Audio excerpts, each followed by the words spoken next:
even yet I refrained and kept still, I scarcely breathed.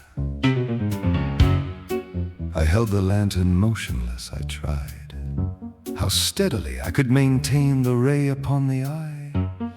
Meantime, the hellish tattoo of the heart increased. It grew quicker and quicker and louder every instant. The old man's terror must have been extreme. It grew louder, I say, louder every moment. Do you mark me well? I have told you that I am nervous, so I am. And now at the dead hour of the night, amid the dreadful silence of that old house, so strange a noise as this excited me to uncontrollable terror. Yet for some minutes longer I refrained and stood still. But the beating grew louder. I thought the heart must burst. And now a new anxiety seized me. The sound would be heard by a neighbor. The old man's hour had come. With a loud yell, I threw open the lantern and leaped into the room. He shrieked once only in an instant. I dragged him to the floor and pulled the heavy bed over him.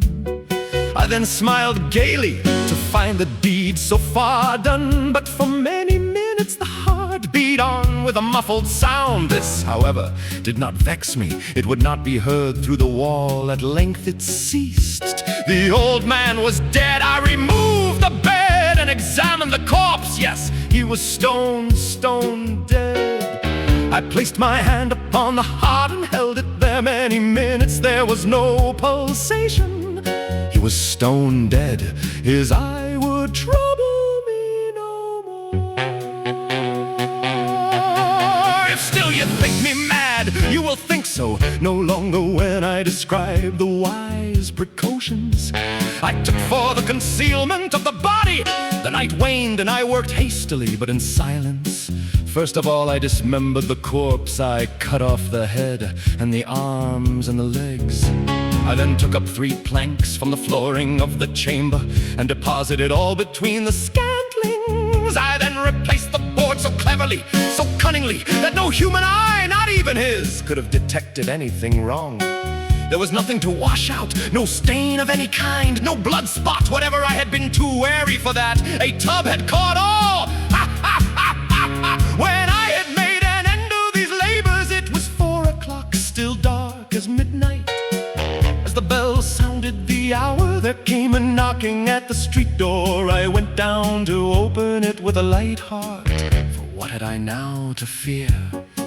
There entered 3 men who introduced themselves with perfect suavity as officers of the police. A shriek had been heard by a neighbor during the night. Suspicion of foul play had been aroused. Information had been lodged at the police office, and they, the officers, had been deputed to search the premises. I smiled, for what had I to fear? I bade the gentleman welcome. The shriek, I said, was my own in a dream. The old man I mentioned was absent in the country.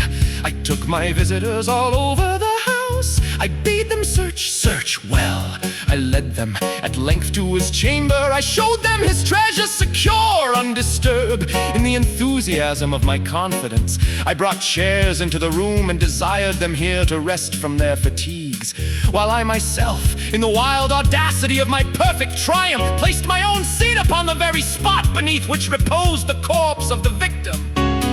The officers were satisfied. My manner had convinced them I was singularly at ease. They sat, and while I answered cheerily, they chatted of familiar things. But ere long I felt myself getting pale and wished them gone. My head ached, and I fancied a ringing in my ears. But still they sat and still chatted. The ringing became more distinct. It continued and became more distinct.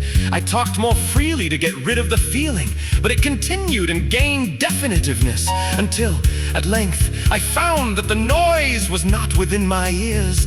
No doubt, I now grew very pale, but I talked more fluently and with a heightened voice. Yet the sound increased, and what could I do? It was a low, dull, quick sound. much such a sound as a watch makes when enveloped in cotton. I gasped for breath, and yet the officers heard it not. I talked more quickly, more vehemently, but the noise steadily increased. I arose and argued about trifles in a high key and with violent gesticulations, but the noise steadily increased. Why would they not be gone? I paced the floor to and fro with heavy strides, as if excited to fury by the observations of the men, but the noise steadily increased. Oh God, what could I do? I foamed, I raved, I swore! I swung the chair upon which I had been sitting and grated it upon the boards, but the noise arose over all and continually increased. It grew louder, louder, louder, and still the men chatted pleasantly and smiled. Was it possible they heard not? Almighty God! No, no, they heard! They suspected! They knew! They were making a mockery of my horror! This I thought, and this I think, but anything was better than this agony. Anything was more tolerable than this derision. I could bear those hypocritical smiles no longer. I felt that.